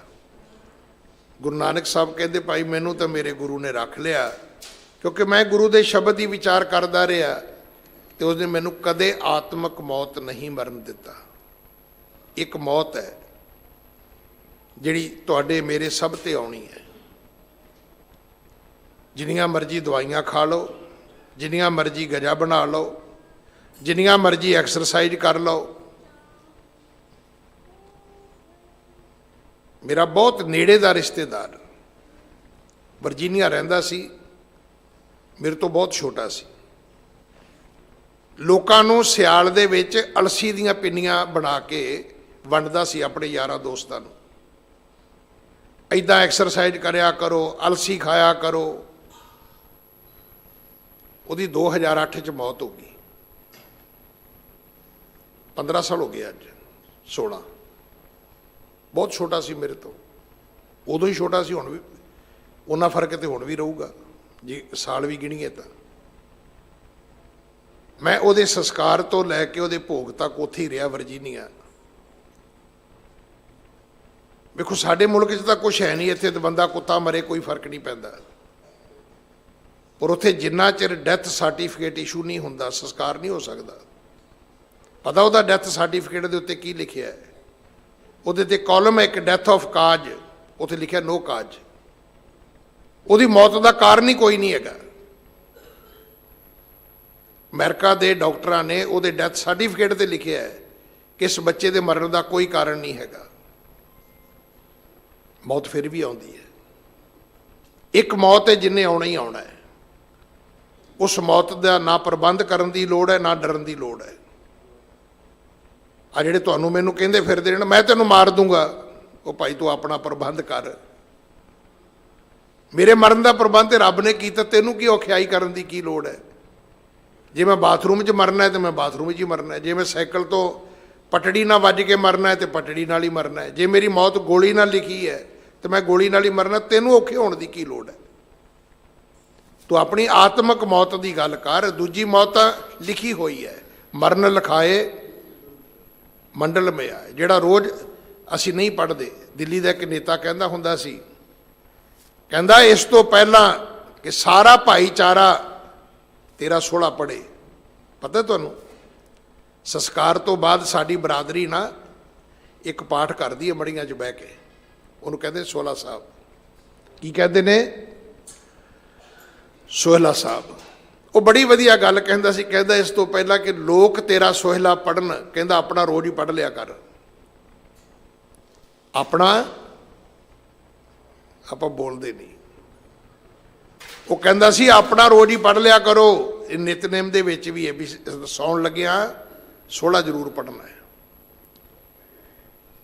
पर शायद वो ये सोचते हैं भी मरण तो बाद सारी बरादरी ने पढ़ना ही है, मैनू की लोड़ है। वाकई पढ़नगे जे होणगे तेरे चार जी ना, होर कुछ करन ना करन, तेनों अग लाउण तो बाद सोहला जरूर पढ़नगे तेरा। वो कहंदा सी अपना आप पढ़ो रोज़, तो जिस बंदे ने अपना सोहला आप पढ़िया वो रोज़ पढ़दा है। संबत साहा लिखिया, ये अर्थ ही कर लो बस। संबत का अर्थ की है? साल। साहे का अर्थ की है? तरीक। ये दोनों चीज़ां लिखियां हुई ने। संबत साहा लिखिया मिलकर पावो तेल, जेड़ा सोहला आप पढ़ना सी मरण तो बाद पहला बरादरी ने पढ़िया, तो मुड़ के परिवार ने रागियां नूं कहा भी हुण पढ़ दिओ कि दिओ सज्जण सीसड़ियां, भी पुछो देनियां किनूं, वो तो सड़ गया बेचारा। ओहो जे रागी पढ़न वाले, ओहो जे घर दे पढ़ाउण वाले, दिओ सज्जण सीसड़ियां, हुण किनूं देनियां ने? अपने हथी ते तुसीं लांबू लाया, अपने हथी ते उन्होंने अग लाई है। मैं तो भी बेनती करता हुन्ना, ये भी याद रखियो अग भी तुहानूं अपनिਆਂ ने लाउणी है। जिदन बगाना लाएगा उहदे ते मर्डर का केस हो जाएगा। अग भी अपनिਆਂ ने लाउणी है। इस गुरु ग्रंथ साहब के ज्ञान नूं समझण की कोशिश करो। मत्था टेकिया भज गए, मत्था टेकिया भज गए, दरबार साहब मत्था टेकण भज के मत्था टेकण, बाबा जी मत्था टका दिओ, फिर की हो जाएगा? जे किते तेरे वांगू स्कूलों नूं बच्चों ने मत्था टेकिया हुंदा, कालजां विच नौजवानों ने मत्था टेकिया हुंदा, सब डंगर दे डंगर ही हुंदे। जिन्हां ने पढ़ना है वो बच्चे अपने माँ प्यो नूं कहदे मैनूं होस्टल च कमरा लै दिओ। मैं घर आउणा, घर का माहौल पढ़न वाला नहीं है। प्रोफैसर उही बने ने, डॉक्टर उही बने ने, IAS IPS उही बने ने, ब्यूरोक्रेट उही बने ने जिहड़े पढ़े ने। जे स्कूलों कालजां यूनीवर्सिटियां नूं बच्चे मत्था टेक के मुड़ आउंदे ते साडे वांग इदां ही अंधेरा ढोंदे जिन्ना असीं ढोने आ। कोई मंगलवार तो डरी जाता है, कोई वीरवार तो डरी जाता है, कोई शनिचरवार तो डरी जाता है। जुत्ती पुठी हो जाए तो साह पुठा हो जाता है। ये पता नहीं हुण की हो गया। बिल्ली राह कट जाए तो उदा ही, मैं आप जी नूं दस्सिया ना कि बाहरले मुल्क च कोई निछ मारे ना तो तुरिया जांदा बंदा एक कदम तुहाडे वल अगे होके इहदा हत्थ करदा है, गॉड ब्लैस यू। तो साढ़े को निछ मार दे कहता तेरा सत्यानाश हो जाए तेरा। वो सोचता भी ये निछ मारना मेरा तो सारा काम ही खराब हो गया। मान लो गुरुद्वारे नूं तो मान लो गुरु ग्रंथ साहब नूं, छक लो अमृत। अगला निछ मारदा है। मैडिकली एक गल मनी जाती है कि आम जदों असीं साह लैने आ ना, साह दा एक नॉर्मल एक डिस्टेंस है कि साह बाहर आउंदा है, साह फिर अंदर जाता है, बाहर आउंदा है फिर अंदर जाता है। पर जदों असीं निछ मारते हैं साह साडे तो बहुत दूर चला जाता है, पता नहीं मुड़ के आएगा कि नहीं आएगा। तो गोरे अगे होके कहते ने गॉड ब्लैस यू, भी तेनों वापस आ जाए। इत्थे कहते तेरा दिल फिटे मुँह तेरा, कहते ਪੁੱਛੋ ਮੰਨਦੇ ਕਿਹਨੂੰ ਹੋ? ਗੁਰੂ ਗ੍ਰੰਥ ਸਾਹਿਬ ਨੂੰ। ਡਰਦੇ ਕਿਹਦੇ ਕੋਲੋਂ? ਦੂਜੇ ਦੀ ਨਿਛ ਤੋਂ ਡਰਦੇ ਹੋ ਤੁਸੀਂ? ਖੋਤੇ ਦੇ ਹਿਣਕੜ ਤੋਂ ਡਰਦੇ ਹੋ ਤੁਸੀਂ? ਤਾਰਾ ਡੁੱਬ ਗਿਆ ਜੀ, ਧਰਤੀ ਸੌਂ ਗਈ ਜੀ, ਹੋਲੀਆਂ ਆ ਗਈਆਂ ਜੀ, ਪਤਾ ਨਹੀਂ ਕੀ ਕੀ ਕਰੀ ਜਾਂਦੇ ਆਪਾਂ। ਪੁੱਛ ਕਹਿੰਦੇ ਜੀ ਮੰਨ ਗੁਰੂ ਗ੍ਰੰਥ ਸਾਹਿਬ ਨੂੰ ਮੰਨਦੇ ਹੋ ਤੇ ਫਿਰ ਖੋਤੇ ਨੂੰ ਕੀ? ਖੋਤੇ ਨੂੰ ਵੀ ਮੰਨਦੇ ਹੋ ਤੁਸੀਂ ਬਿੱਲੀ ਨੂੰ ਵੀ ਮੰਨਦੇ ਹੋ। ਪਤਾ ਤੁਹਾਨੂੰ? ਤੁਸੀਂ ਜੁੱਤੀ ਨੂੰ ਵੀ ਮੰਨਦੇ, ਧਿਆਨ ਕਰਦੇ ਵੀ ਕਿਤੇ ਪੁੱਠੀ ਤੇ ਨਹੀਂ ਹੋ ਗਈ। ਤੇਰੇ ਇੰਨਾ ਧਿਆਨ ਕਿਤੇ ਰੱਬ 'ਚ ਕਰ ਲਓ ਤਾਂ। ਜਿੰਨਾ ਇਹਨਾਂ ਚੀਜ਼ਾਂ ਨੂੰ ਮੰਨਿਆ, ਕਿਤੇ ਇਹਨਾਂ ਰੱਬ ਨੂੰ ਮੰਨ ਲੈਂਦੇ ਤਾਂ। ਮਹਾਰਾਜ ਕਹਿੰਦੇ ਹਮ ਹਰ ਰਾਖੇ ਗੁਰ ਸ਼ਬਦ ਵਿਚਾਰਿਆ। ਗੁਰੂ ਦੇ ਸ਼ਬਦ ਨੇ ਆਤਮਿਕ ਮੌਤ ਨਹੀਂ ਤੁਹਾਨੂੰ ਮਰਨ ਦੇਣਾ। ਮਾਇਆ ਮੋਹੇ ਦੇਵੀ ਸਭ ਦੇਵਾ। ਇਸ ਮਾਇਆ ਦੇ ਪ੍ਰਭਾਵ ਤੋਂ ਦੇਵੀਆਂ ਦੇਵਤੇ ਕੋਈ ਮੁਕਤ ਨਹੀਂ ਹੋਇਆ। ਕਾਲ ਨਾ ਛੋੜੇ ਬਿਨ ਗੁਰ ਕੀ ਸੇਵਾ। ਬਿਨਾਂ ਗੁਰੂ ਦੀ ਸੇਵਾ ਕੀਤਿਆਂ ਇਸ ਕਾਲ ਨੇ ਛੱਡਣਾ ਨਹੀਂ। ਸੇਵਾ ਦਾ ਅਰਥ ਹੀ ਹੈ ਕਿ ਤੁਹਾਨੂੰ ਵਿਸ਼ਵਾਸ ਹੋ ਜਾਏ ਕਿ ਮਰਨ ਲਖਾਏ ਮੰਡਲ ਮੇ ਆਏ। ਉਦੋਂ ਪਹਿਲਾਂ ਮੈਨੂੰ ਨਾ ਕੋਈ ਮਾਰ ਸਕਦਾ ਨਾ ਮੈਂ ਮਰ ਸਕਦਾ। ਧਰਮ ਇਹ ਗੱਲ ਕਹਿੰਦਾ ਹੈ ਕਿ ਆਪਣੇ ਕਰਮ ਤੂੰ ਆਪ ਭੋਗਣੇ ਨੇ। ਜਿੰਨਾ ਚਿਰ ਉਸ ਮਾਲਕ ਨੇ ਤੈਨੂੰ ਜ਼ਿੰਦਗੀ ਦਿੱਤੀ ਤੂੰ ਜਿਉਣੀ ਹੈ। ਇਸੇ ਨੂੰ ਜੀਵਨ ਕਹਿੰਦੇ ਨੇ। ਜਨਮ ਤੋਂ ਲੈ ਕੇ ਮਰਨ ਤੱਕ ਦੇ ਟਾਈਮ ਨੂੰ ਜੀਵਨ ਕਹਿੰਦੇ ਨੇ।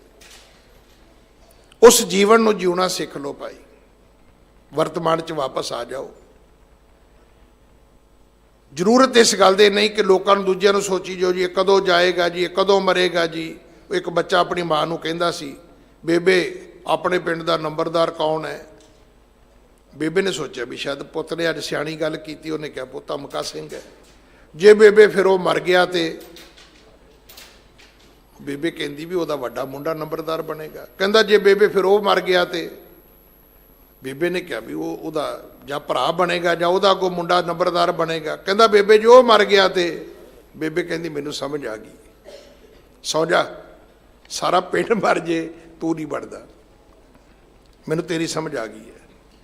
ਜਿਹੜੀ ਤੂੰ ਗੱਲ ਪੁੱਛਣੀ ਚਾਹੁੰਦਾ ਹੈ ਨਾ, ਮੈਨੂੰ ਸਮਝ ਆ ਗਈ ਹੈ ਕਿ ਜੇ ਪਿੰਡ ਮਰੇ ਤੇ ਨੰਬਰਦਾਰ ਤੂੰ ਬਣਨਾ ਤੇ ਪੁੱਤ ਤੇਰੀ ਵਾਰੀ ਨਹੀਂ ਆਉਂਦੀ। ਇਹ ਕੋਈ ਜ਼ਰੂਰੀ ਹੈ ਵੀ ਦੂਜਾ ਮਰੇਗਾ ਤੇ ਤੂੰ ਨੰਬਰਦਾਰ ਬਣੇਗਾ? ਨਾ।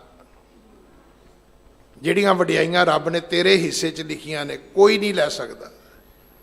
ਤੇਰੇ ਭਾਗ ਕੋਈ ਨਹੀਂ ਖੋ ਸਕਦਾ। ਤੇਰੇ ਕਰਮਾਂ ਦਾ ਕੋਈ ਸ਼ਰੀਕ ਨਹੀਂ ਹੋ ਸਕਦਾ। ਨਾ, ਕੋਈ ਸ਼ਰੀਕ ਨਹੀਂ ਹੋ ਸਕਦਾ। ਸਭ ਦੇ ਆਪਣੇ ਆਪਣੇ ਕਰਮ ਨੇ, ਭਾਗ ਪਰਮਾਤਮਾ ਨੇ ਲਿਖ ਕੇ ਭੇਜੇ ਨੇ। ਮਹਾਰਾਜ ਸਮਝਾਉਂਦੇ ਨੇ ਕਿ ਕਾਲ ਨਾ ਛੋੜੈ ਬਿਨ ਗੁਰ ਕੀ ਸੇਵਾ। ਉਹ ਅਬਨਾਸ਼ੀ ਅਲਖ ਅਪੇਵਾ। ਉਹ ਅਬਨਾਸ਼ੀ ਹੈ, ਉਹ ਨਾਸ਼ ਤੋਂ ਰਹਿਤ ਹੈ, ਉਹ ਅਲਖ ਹੈ। ਉਹਨੂੰ ਜਾਣਿਆ ਨਹੀਂ ਜਾ ਸਕਦਾ, ਉਹਦਾ ਭੇਦ ਨਹੀਂ ਪਾਇਆ ਜਾ ਸਕਦਾ। ਸੁਲਤਾਨ ਖਾਨ ਬਾਦਸ਼ਾਹ ਨਹੀਂ ਰਹਿਣਾ। ਇਹ ਰਾਜੇ ਮਹਾਰਾਜੇ ਰਹਿਣ ਵਾਲੇ ਨਹੀਂ। ਨਾਮੋਂ ਭੂਲੇ ਜਮ ਕਾ ਦੁੱਖ ਸਹਿਣਾ। ਜਿਹੜੇ ਪਰਮਾਤਮਾ ਨੂੰ ਭੁੱਲ ਚੁੱਕੇ ਨੇ ਇਹਨਾਂ ਨੂੰ ਇੱਕ ਦਿਨ ਜਮਾਂ ਦੇ ਵਸ ਪੈਣਾ ਹੈ। ਮੈਂ ਧਰ ਨਾਮ ਜਿਉ ਰਾਖੋ ਰਹਿਣਾ। ਪਰਮਾਤਮਾ ਮੈਂ ਤਾਂ ਤੇਰੇ ਨਾਮ ਦਾ ਆਸਰਾ ਲਿਆ। ਜਿੱਥੇ ਤੂੰ ਰੱਖੇ ਮੈਂ ਉੱਥੇ ਰਵਾਂਗਾ। ਚੌਧਰੀ ਰਾਜੇ ਨਹੀਂ ਕਿਸੇ ਮੁਕਾਮ। ਕੋਈ ਚੌਧਰੀ ਹੋਵੇ, ਕੋਈ ਰਾਜਾ ਹੋਵੇ, ਕਦੇ ਕਿਸੇ ਦਾ ਪੱਕਾ ਘਰ ਵੇਖਿਆ ਧਰਤੀ ਤੇ ਤੁਸੀਂ? ਲੋਕ ਇਹੀ ਕਹਿੰਦੇ ਨੇ ਜੀ ਇਹ ਹੁਣ ਇਹਦੇ ਬੱਚੇ ਰਹਿੰਦੇ ਨੇ, ਇਹ ਅਮਕੇ ਚੌਧਰੀ ਦਾ ਘਰ ਹੈ, ਪਰ ਹੁਣ ਉਹਦੇ ਪੁੱਤ ਪੋਤਰਿਆਂ ਦੇ ਕੋਲ ਹੈ। ਇੱਦਾਂ ਹੀ ਲੋਕ ਐਡਰੈਸ ਵੀ ਇੱਦਾਂ ਹੀ ਦਿੰਦੇ ਨੇ। ਸ਼ਾਹ ਮਰੇ ਸੰਚੇ ਮਾਇਆ ਦਾਮ। ਵੱਡੇ ਵੱਡੇ ਰਾਜੇ ਮਰਦੇ ਨੇ, ਮਾਇਆ ਇਕੱਠੀ ਕਰਦੇ ਰਹਿੰਦੇ ਨੇ। ਮੈਂ ਧਨ ਦੀਜੈ ਹਰ ਅੰਮ੍ਰਿਤ ਨਾਮ। ਮੈਨੂੰ ਪਰਮਾਤਮਾ ਆਪਣੇ ਨਾਮ ਦਾ ਧਨ ਦੇ। ਰਈਅਤ ਮਹਿਰ ਮੁਕੱਦਮ ਸਿਕਦਾਰੇ। ਵੱਡੇ ਵੱਡੇ ਸਿਕਦਾਰ, ਵੱਡੇ ਵੱਡੇ ਮੁਕੱਦਮ ਅਹਿਲਕਾਰ, ਇਹ ਰਈਅਤ, ਇਹ ਦੁਨੀਆ ਨੇਚਲ ਕੋਈ ਨਾ ਦਿਸੈ ਸੰਸਾਰ ਹੈ। ਕੋਈ ਹੈ ਜਿਹੜਾ ਸਦਾ ਇੱਥੇ ਰਹਿੰਦਾ ਹੋਵੇ? ਸਾਡੇ ਤੋਂ ਪਹਿਲਾਂ ਕਈ ਆਏ, ਕਈ ਚਲੇ ਗਏ। ਸਾਡੇ ਤੋਂ ਬਾਅਦ ਕਈਆਂ ਦੀ ਹੋਰ ਵਾਰੀ ਹੈ। ਸਭ ਚੱਲੋ ਚੱਲੀ ਦਾ ਮੇਲਾ ਹੈ। ਇਸ ਕਰਕੇ ਅਫਰਿਓ ਕਾਲ ਕੂੜ ਸਿਰ ਮਾਰੈ। ਜਿਹੜਾ ਕਾਲ ਹੈ ਨਾ, ਇਹ ਬੜਾ ਅਫਰਿਆ ਹੋਇਆ, ਡਾਢਾ ਹੈ। ਇਹ ਮਾਇਆ ਦੇ ਵਿੱਚ ਜਿਹੜੇ ਜੁੜੇ ਹੋਏ ਲੋਕ ਨੇ, ਕਹਿੰਦੇ ਉਹਨਾਂ ਨੂੰ ਸਭ ਨੂੰ ਮੌਤ ਦੇਣ ਦੇ ਵਿੱਚ ਕਾਲ ਜਿਹੜਾ ਹੈ ਇਹ ਬਹੁਤ ਡਾਢਾ ਹੈ। ਕਾਜੀ ਸ਼ੇਖ ਭੇਖ ਫਕੀਰਾ, ਕੋਈ ਧਾਰਮਿਕ ਵਿਅਕਤੀ ਰਿਹਾ ਕੋਈ, ਰਾਮ ਗਇਓ ਰਾਵਣ ਗਇਓ ਸਭ ਗਏ ਨੇ ਭਾਈ, ਵੱਡੇ ਕਹਾਵੇਂ ਹਉਮੈ ਤਨ ਪੀਰਾ। ਲੋਕ ਵੱਡਾ ਖਵਾਉਂਦੇ ਨੇ, ਇਹ ਹਉਮੈ ਦੀ ਇੱਕ ਪੀੜਾ ਆਪਣੇ ਜੀਵਨ ਵਿੱਚ ਲੈ ਕੇ ਜਿਉਂਦੇ ਨੇ। ਕਾਲ ਨਾ ਛੋੜੈ ਬਿਨ ਸਤਿਗੁਰ ਕੀ ਧੀਰਾ, ਨਹੀਂ ਇਸ ਆਤਮਕ ਮੌਤ ਨੇ ਉਹਨਾਂ ਨੂੰ ਵੀ ਨਹੀਂ ਛੱਡਣਾ। ਗੁਰੂ ਦੀ ਧਰਵਾਸ ਤੋਂ ਬਿਨਾ ਕਾਲ ਜਾਲ ਜੇਵਾ ਅਰ ਨੈਣੀ, ਇਹ ਕਾਲ ਦਾ ਇਹ ਜਿਹੜਾ ਜਾਲ ਹੈ ਇਹ ਜੀਭਾ ਕਰਕੇ ਵੀ ਹੈ, ਕਿਉਂਕਿ ਸਵਾਦਾਂ ਵਿੱਚ ਹੈ, ਇਹ ਅੱਖਾਂ ਕਰਕੇ ਵੀ ਹੈ, ਕਿਉਂਕਿ ਦੁਨੀਆ ਦੇ ਰੰਗ ਤਮਾਸ਼ਿਆਂ ਵਿੱਚ ਹੈ। ਕਾਨੀ ਕਾਲ ਸੁਣੇ ਬਿਖ ਬੈਣੀ, ਕੰਨਾਂ ਕਰਕੇ ਵੀ ਹੈ, ਕਿਉਂਕਿ ਹਰ ਵਕਤ ਅਸੀਂ ਯਹਿਰ ਰੂਪੀ ਸ਼ਬਦ ਸੁਣਦੇ ਹਾਂ। ਬਿਨ ਸ਼ਬਦੇ ਮੂਠੇ ਦਿਨ ਰਹਿਣੀ, ਬਿਨਾਂ ਗੁਰੂ ਦੇ ਸ਼ਬਦ ਤੋਂ ਦਿਨ ਰਾਤ ਅਸੀਂ ਮੂਠੇ ਜਾਂਦੇ ਹਾਂ, ਅਸੀਂ ਠੱਗੇ ਜਾਂਦੇ ਹਾਂ। ਹਿਰਦੇ ਸਾਚ ਵਸੈ ਹਰ ਨਾਏ, ਜਿਨ੍ਹਾਂ ਦੇ ਹਿਰਦੇ ਵਿੱਚ ਸੱਚ ਹੈ, ਜਿਹੜੇ ਪਰਮਾਤਮਾ ਦੇ ਨਾਮ ਨਾਲ ਜੁੜੇ ਨੇ। ਕਾਲ ਨਾ ਜੋ ਹੈ ਸਕੈ ਗੁਣ ਗਾਏ, ਉਹਨਾਂ ਨੂੰ ਕਾਲ ਜੋ ਨਹੀਂ ਸਕਦਾ, ਵੇਖ ਨਹੀਂ ਸਕਦਾ, ਕਿਉਂਕਿ ਉਹ ਰੱਬ ਦੀ ਭਗਤੀ ਕਰਦੇ ਨੇ।